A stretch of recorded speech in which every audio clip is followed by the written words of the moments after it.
1 year after first contact, the Horizon prepared to return to Earth.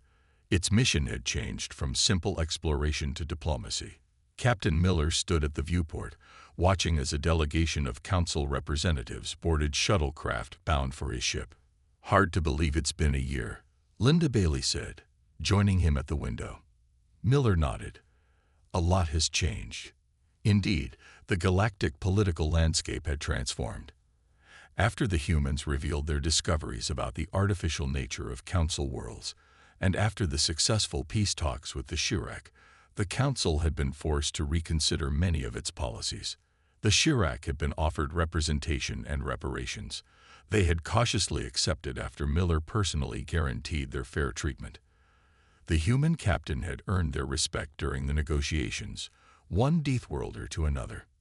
Dr. Clark approached with her final report. "The research teams are making progress understanding the ancient terraforming technology. It appears to be about 50,000 years old." "Any idea who did it?" Miller asked. "Not yet," Clark replied. "But we've confirmed that nearly every council species homeworld shows signs of modification. Only Earth, the Shirak world, and a handful of others appear to be naturally evolved." Powell joined them, now wearing a new uniform with diplomatic insignia. He had been appointed as Earth's first security liaison to the Council. "The first Shirak Council Joint Security Force begins training next month," he reported. "They're actually excited to work with us." "How are the Council species handling the changes?" Bailey asked. "Some better than others," Powell said. "The ones from the highest category worlds, the 5s and 6s, are adapting fastest. The species from the most protected worlds are struggling with the idea that they've been living in artificial environments." In the docking bay, the delegation arrived. Zix Tar, Blold, and Crystallis led a group of 10 other species representatives. They would be the first official galactic delegation to visit Earth. Before departure, Miller had one final meeting with Kelvor, who remained as council leader despite the upheaval. "I must admit," the Silver Being said, "that when your ship first arrived, many of us saw humans as a threat to be contained. Now we see you as essential allies." "Why the change?" Miller asked, though he knew the answer. "The Council has reached a difficult conclusion," Kelvor explained. "We need Deathworlders. Our species have advanced technology, but lack the biological resilience and adaptive thinking needed to face the universe's harsher realities." Later, as the Horizon broke orbit and set course for Earth, Miller found Zixtar on the observation deck, watching the station grow smaller. "Nervous about visiting a death world?" Miller asked. "Terrified," the Vrillian admitted, "but also curious. Your environmental suits will protect us, and we need to understand the worlds that created species like yours." Miller leaned against the railing. "I think I understand now. Our worlds aren't unique. They're normal. The universe is naturally dangerous. Your worlds are the exception." "Yes." Zixtar's mandibles clicked softly. "We now believe that whoever engineered our worlds was protecting us, but also limiting us. They created safe havens, but left us vulnerable to species who evolved naturally." "Any theories about why they did it?" "Some believe they were conducting a grand experiment. Others think they were being kind, creating nurseries for young species. We may never know." As Earth appeared on the main view screen, a small blue dot growing slowly larger, Dr. Clark updated the ship's log with a final entry. "We came expecting to find advanced civilizations that would guide humanity's development. Instead, we found species that need our help as much as we need their technology. The question in our mission title now has its answer. Yes, all worlds are naturally death worlds. The difference is that humans never had the luxury of forgetting that fact." In the conference room, the alien delegation gathered nervously as Earth grew larger on the screen. They wore their environmental suits, checked their emergency supplies, and prepared to set foot on what their charts still labeled as a Category 12 death world. Miller watched them with a mixture of amusement and pride. Humans had not only survived their harsh world, they had thrived on it. And now, that same harsh world had prepared humanity for a role no one could have predicted, teaching the stars how to be strong. As the station's repair crews worked to fix the damage from the Shirrak attack, Dr. Susan Clark and Lissa Dawson gained access to previously restricted areas of the station's archives. With the Council in disarray, security protocols had loosened. "Look at this," Clark said, pointing to her screen. The Shirrak weren't just any Category 11 species. They were the first high-category species the Council ever encountered. Dawson leaned closer. 300 years ago, and they were immediately contained. Yes, Clark scrolled through more files. The Council decided they were too dangerous to allow free travel. They restricted the Shirrak to their home system and placed automated defense platforms around it. But they escaped, Dawson said. Eventually, it took them 200 years to develop technology that could bypass the containment systems without detection. They'd been planning their revenge ever since. The two women continued searching through the archives. What they found shocked them. "Captain Miller needs to see this," Dawson said quietly. An hour later, Miller and his senior crew gathered in a private room. Clark displayed her findings on a large screen. "The Council has done this before," she explained. "Every Category 8 and above species they've ever encountered has been either contained or," she paused, "eliminated." The crew stared at the list of species, all marked as contained or extinct. "They've been systematically isolating or destroying every species from high-category worlds," Dawson added. "The Shirrak were just the first." Miller's face darkened. "And we were about to be next." The door opened, and Crystallis entered. The crystal being seemed to sense the tension. "You found the truth," it chimed softly. "Were you planning to contain us too?" Miller asked directly. Crystallis's crystal structure flickered. Some council members were. Others argued for coexistence. I was among them. "Why?" Miller demanded. "Why fear us so much?" "Because the universe favors your kind," Crystallis admitted. "Adaptable, aggressive, resilient. The rest of us evolved in gentle cradles and developed technology without developing the strength to protect it. We feared that given access to our technology, Deathworlders would dominate through their natural advantages." The room fell silent as the humans processed this. Engineer Alan White, who had been quiet until now, spoke up. "There's something else you should know, Captain. I've been studying the data on Council worlds." He displayed a series of charts. The remarkably safe worlds of all Council races show signs of artificial modification. Temperature ranges too perfect. Weather patterns too stable. Predator-prey balances too convenient. "What are you saying?" Dr. Rivera asked. "I'm saying these aren't natural worlds," White explained. "Evidence suggests ancient terraforming on a massive scale. Someone created perfect worlds for these species thousands of years ago." Crystallis's lights dimmed. "Is this true?" "The data supports it," White said. "Your worlds are artificial paradises. Earth and other death worlds represent the universe's natural state." Crystallis seemed stunned. "We have legends of the forerunners who guided our early development. Could they have modified our worlds too?" "It would explain a lot," Clark said. "Why most Council species share similar environmental preferences, why you all evolved in such benign conditions, and why you fear species like us and the Shirrak," Miller added. "We evolved naturally, facing all the challenges the universe had to offer." Crystallis moved to the center of the room. "This changes our understanding of everything. If our worlds were engineered to be safe, then we've been living in artificial environments all this time. And maybe that's your weakness," Powell suggested. "You never had to adapt to changing conditions or overcome serious threats." Miller stood up. "We need to bring this information to the Council, and we need to contact the Shirrak. Maybe they'll listen to another Deathworld species." "You would negotiate with them after they attacked us?" Crystallis asked.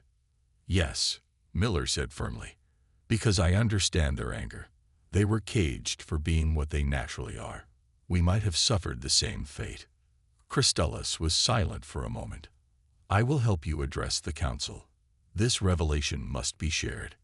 As they prepared to leave, White whispered to Miller, if Earth is the norm, and their worlds are the exception, what does that mean for the future of galactic civilization?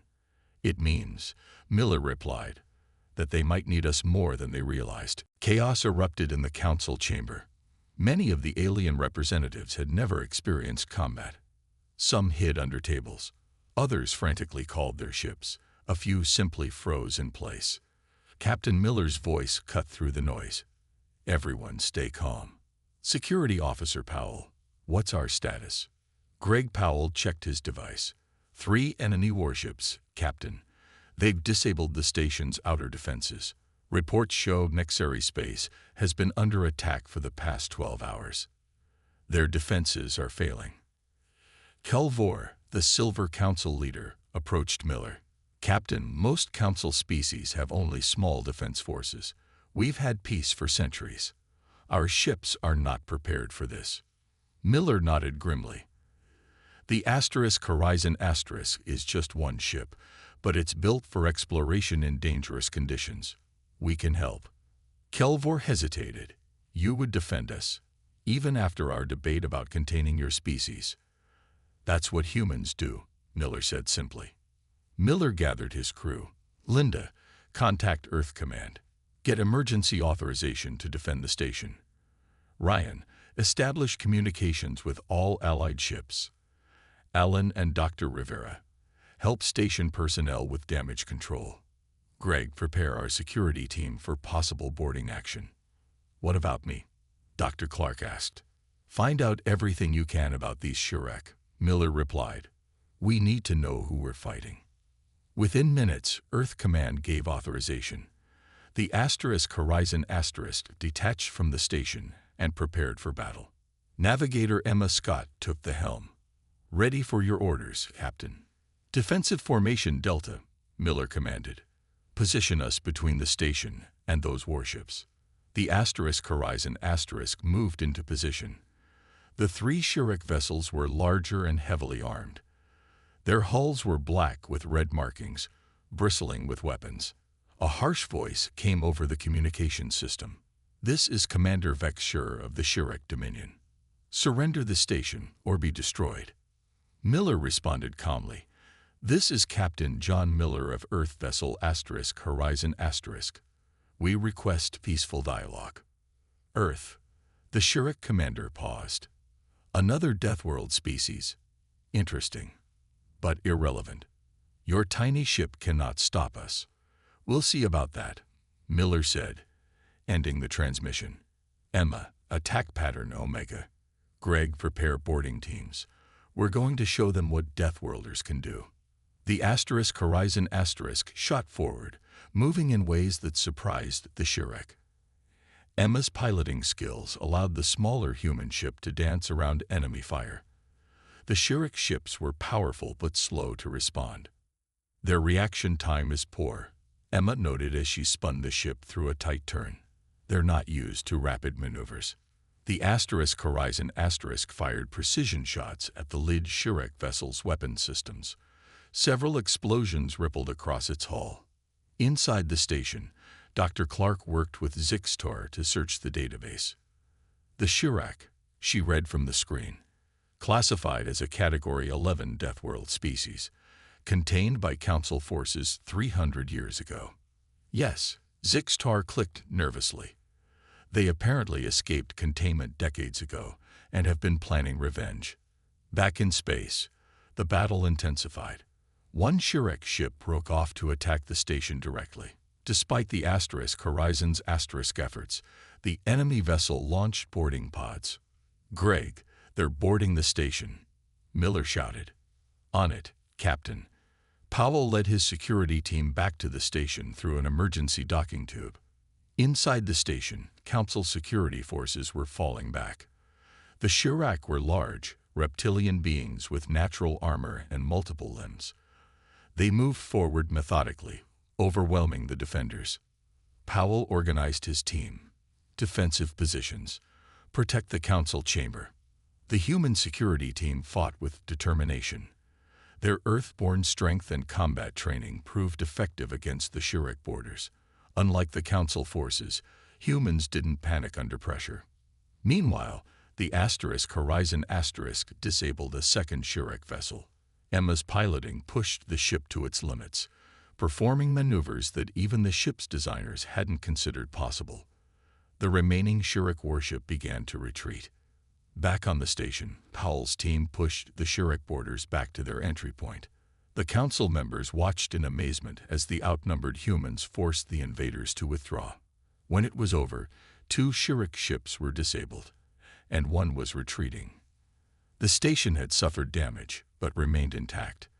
The council representatives emerged from hiding, staring at the bloody but victorious humans. "This," Powell said to the shocked council, "is why Deathworlders survive. We've been fighting ourselves and our world since we evolved. We don't want war, but we're ready for it." 6 months after first contact, the space station buzzed with activity. Ships from across the galaxy had arrived, bringing representatives from 27 different species. The Galactic Council had come to debate the human question. Captain Miller and his crew wore their formal uniforms as they entered the Grand Council chamber. The room was filled with beings of every shape, size, and composition. Some floated in the air, others moved on many legs. A few existed as swirling clouds of gas inside special containers. "Remember," Miller whispered to his crew, "we're here to observe. Let's not speak unless directly asked." A tall, thin alien with silver skin stood at the center of the room. "The council meeting will now begin," it announced. "Our topic, how to address the emergence of humans as a spacefaring Category 12 species." The silver alien continued, "I am Kelvor, council leader. For those unfamiliar with humans, they are from the planet Earth, a Category 12 death world. They have achieved faster-than-light travel independently and have made peaceful contact with the Frillians, Nexiri, and Quarrens." A green, plant-like being waved its leaf arms. "Why are we even allowing them in council space? The containment protocols are clear. Category 10 and above species must be restricted to their home systems." Several aliens nodded in agreement. A floating ball of purple light pulsed as it spoke. The luminary agree. Deathworld species are unpredictable and dangerous. The humans should be quarantined until they can be properly civilized. What does properly civilized mean? Lisa Dawson whispered to Miller. He shook his head. Nothing good. A small furry creature stood on its chair. The humans have shown no aggression. The Mapani believe they deserve the same rights as any species. This started a heated debate. Some council members wanted to welcome humans. Others demanded containment. A few suggested protective supervision of Earth until humans could be safely integrated into galactic society. After 3 hours of debate, Kelvor turned to the humans. "Captain Miller, would you like to address the council?" Miller stood slowly, feeling the eyes of every alien on him. He walked to the center of the room. "Honored council members," he began, "I've listened carefully to your concerns. You call Earth a death world, as if that's something to fear. But consider this, we didn't just survive our harsh planet. We thrived on it." He looked around the room. "We don't need environmental suits to visit each other's continents. We swim in our oceans despite the predators. We climb mountains where the air is thin just to see the view." Several council members shifted uncomfortably. "Earth didn't make us dangerous," Miller continued. "It made us adaptable. Yes, we're stronger than many of you. We can endure conditions you find harsh, but that doesn't make us a threat." Dr. Clark stood and joined him. "Perhaps the question isn't why Earth is so deadly, but why your worlds are so safe. Without challenges, how do you grow? Without threats, how do you learn to protect yourselves?" The chamber fell silent. Then a small bird-like alien spoke up. "The humans speak truth. My species comes from a Category 7 world. Not as harsh as Earth, but harsher than most represented here. We understand what they are saying. So do we, said another alien with thick, armored skin. The Grantari also come from a higher category world. We have faced many of the same challenges as humans. The debate started again, more heated than before. Some council members seemed swayed by Miller's words. Others remained firmly opposed to human integration. As the arguments continued, Alan White nudged Captain Miller. Sir, I'm detecting unusual energy readings. Something's happening outside the station. Before Miller could respond, emergency alarms blared throughout the chamber. A council security officer rushed in, its tentacles waving in distress. We're under attack, it announced. 3 unknown warships have entered the system. They're demanding the station's surrender. Who are they? Kelvor asked, silver skin paling. They call themselves the Shirek, the security officer replied. And they're targeting council ships first. The chamber erupted in panic, but Captain Miller and his crew remained calm, exchanging glances. This might be their chance to prove humanity's worth to the Galactic Council. A week after their arrival, Dr. Donna Rivera set up a medical lab on the station with permission from their alien hosts. As the ship's medical officer, she was eager to study the physical differences between humans and the other species. Thank you for volunteering, Rivera said to Blob, who lay on an examination table. This will help us understand each other better. The Nexari's wide eyes blinked nervously. Will it hurt? Not at all. I'm just taking some readings, Rivera assured him. Nearby, Captain Miller watched as engineer Alan White tested the strength of a Vrillian exoskeleton sample against human bone density. The results are clear, Rivera announced after several hours of tests. Humans are physically superior to all 3 species in almost every way. Frank Martinez, the ship's historian, looked up from his notes. Superior how? Rivera displayed her findings on a screen. Our muscles are 3 to 4 times stronger than Vrillian muscles, which are the strongest among the 3 species. Our bones are 5 times denser than Corin crystal structures. Our skin is more resistant to cuts, burns, and impacts than any of their protective coverings. And that's just the beginning, White added. Humans can tolerate radiation levels that would kill the others in minutes. We can survive temperature ranges that would be fatal to them. And our immune systems, he shook his head in amazement. They have almost no defense against disease compared to us. Zixtar, who had been quietly observing, clicked his mandibles. This confirms our studies. You are living weapons by our standards. Martinez frowned. We don't think of ourselves that way. Of course not, the Vrillian replied. To you, this is normal. But consider how you became this way. Martinez nodded, understanding. Natural selection.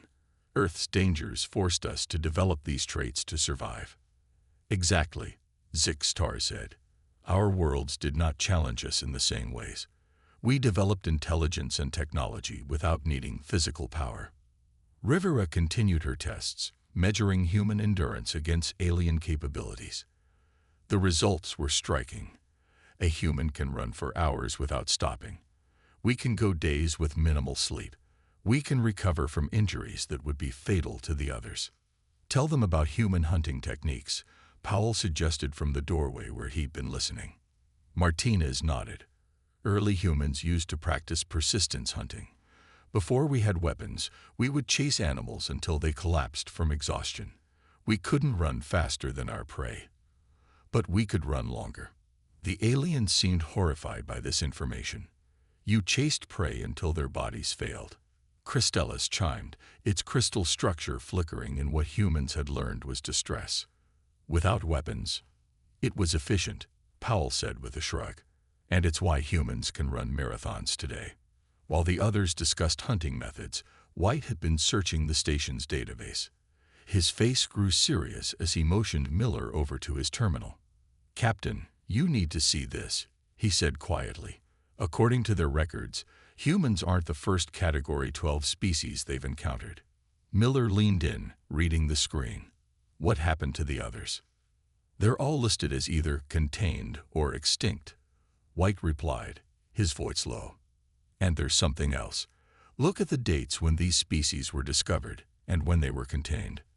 Miller's eyes narrowed. Very short time frames, weeks or months. The Council acts quickly with Deathworld species, White said. And we've been here a week. Across the room, Rivera was showing Dr. Clark the results of her tests. Look at our cellular regeneration compared to theirs. We heal 5 times faster than the Quarrens, who have the best regeneration among the 3. Clark nodded. And our digestive systems can handle foods that would poison them. We've evolved to process a huge variety of substances. It's not just physical, Martinez added. Humans adapt mentally to new situations faster than any species they've measured. We accept change more readily. We make decisions quickly under pressure. Captain Miller rejoined the group, his expression carefully neutral despite what he'd just learned. Dr. Rivera, how long until you complete your comparative analysis? A few more days at least, she replied. Why? Miller glanced at White. Because I think we need to understand our advantages very clearly before the Galactic Council arrives. The Council? Rivera asked. Are they coming here? Yes, Miller said. And based on their history with Deathworld species, we need to be prepared for what happens next. The next day, Lisa Dawson arranged a meeting with the alien representatives to learn more about this Deathworld classification. The humans gathered in a large room with screens showing stars and planets on every wall. Blul, the blue-green Nexari, stood before a holographic display. Its webbed hands moved through the air, bringing up images of different planets.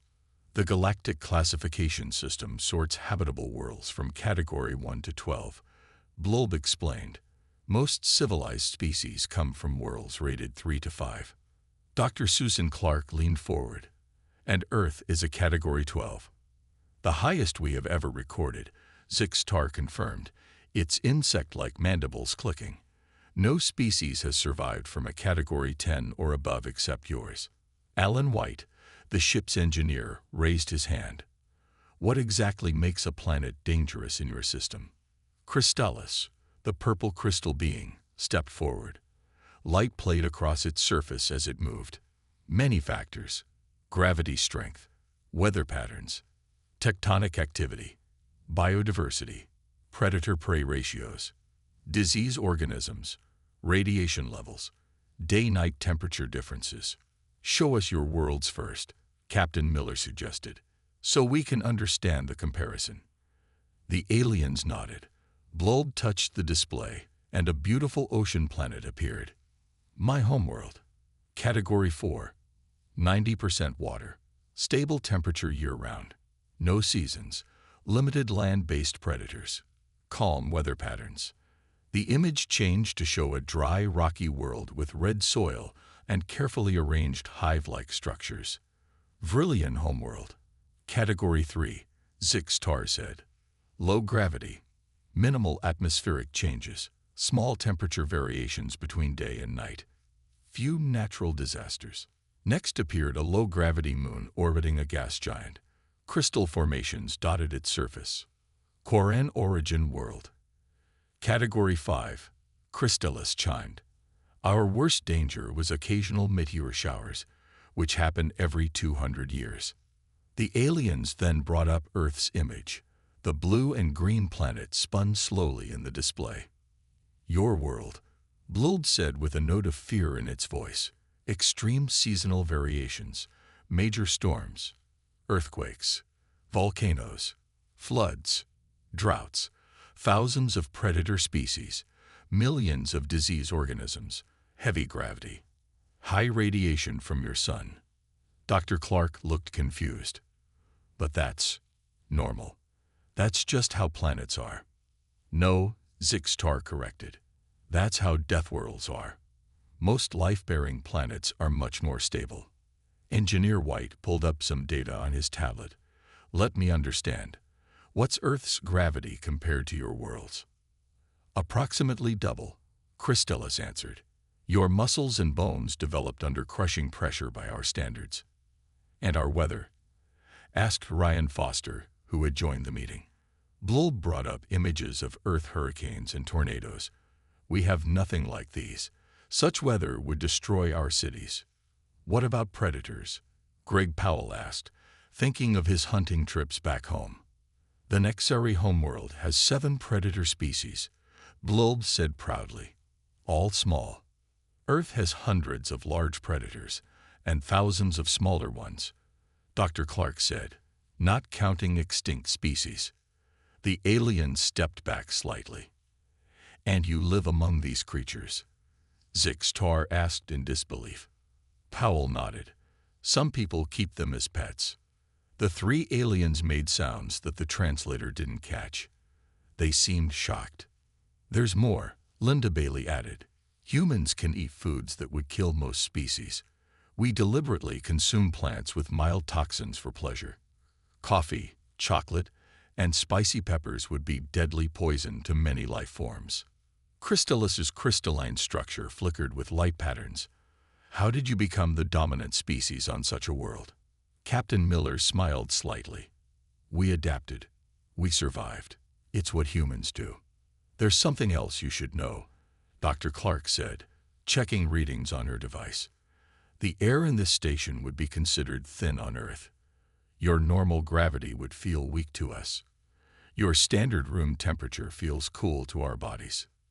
The aliens looked at each other with new understanding. They weren't hosting fragile visitors. They were in the presence of beings evolved to withstand conditions they could barely imagine. We need to reconsider many things, Zixtar said finally. The Council will want to know about this. What council? Miller asked. The Galactic Council, Crystallis chimed.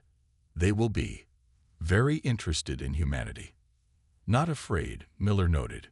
Interested, but the slight tremor in the translator's mechanical voice suggested the 2 emotions might be closely related. The deep hum of the Horizon's engines was the only sound on the bridge as Captain John Miller stared at the view screen. The massive space station hung against the backdrop of stars, its design unlike anything humans had ever built. After 15 years in deep space, they had finally found what they were looking for. Penny, run another scan, Miller said to the ship's eye. Scan complete, Captain, Penny replied in her calm voice. I detect 3 distinct biological patterns aboard the station. None match known human profiles. Dr. Susan Clark stood beside Miller, her eyes wide with excitement. 3 different species on one station. This changes everything. The Horizon had left Earth as humanity's first serious attempt to find other intelligent life. Its crew of 20 had trained for years, preparing for this moment. Now that it was here, Miller felt a strange mix of excitement and fear. Open a channel, he ordered. Standard greeting package. Communications Officer Ryan Foster nodded. Transmitting now, Captain. Minutes passed. The bridge crew hardly breathed. We're receiving a response, Foster said suddenly. It appears to be an invitation to dock. Miller looked at his second-in-command, Linda Bailey. Thoughts? We came all this way to make contact, she said with a small smile. Let's not be rude. 2 hours later, Miller led a small team through the station's airlock. Dr. Clark, Security Officer Greg Powell, and Diplomatic Officer Lisa Dawson followed close behind. The air was breathable, but had a strange, sweet smell. They weren't kept waiting long. 3 creatures approached from different corridors. The first looked like a tall insect walking on its hind legs. Its brown exoskeleton gleamed under the lights, and its 4 arms moved with precise grace. It wore what appeared to be a thin suit covering most of its body. The second alien moved with a swimming motion despite being on dry land. Its blue-green skin glistened with moisture, and its large eyes blinked from either side of its wide head. This one also wore a protective covering over most of its body. The third was the strangest, a being that seemed made of purple crystal formations. Light reflected off its surface as it moved with surprising fluidity. Like the others, it wore a protective suit. A small device floated between them, flashing with lights. Welcome, said a mechanical voice from the device. We are pleased to meet humans from Earth. Miller stepped forward. I'm Captain John Miller of the exploration vessel Horizon *. We come in peace, seeking friendship and knowledge. The insect-like being made a series of clicking sounds that the device translated. I am Zixtar of the Vrillian Hive. We have been observing your approach with great interest. The amphibious creature spoke next. Blob of the Nexari depths. Your vessel's design is fascinating. The crystal being's voice sounded like chimes. I am Crystallus of the Corin Lattice. We welcome you with caution. Caution? Miller asked. The three aliens looked at each other. Finally, Zixtar spoke. You are the first Category 12 species we have encountered who has achieved space travel independently. Category 12? Dr. Clark asked. What does that mean? You come from a death world, Blob said, taking a step back. How do you survive on such a planet? Miller looked confused. Earth? A death world? The alien seemed surprised by his reaction. Crystallis moved closer, studying the humans. You don't know. Your world's gravity, weather patterns, biodiversity, predator density, and natural disasters are all at levels that would kill most spacefaring species.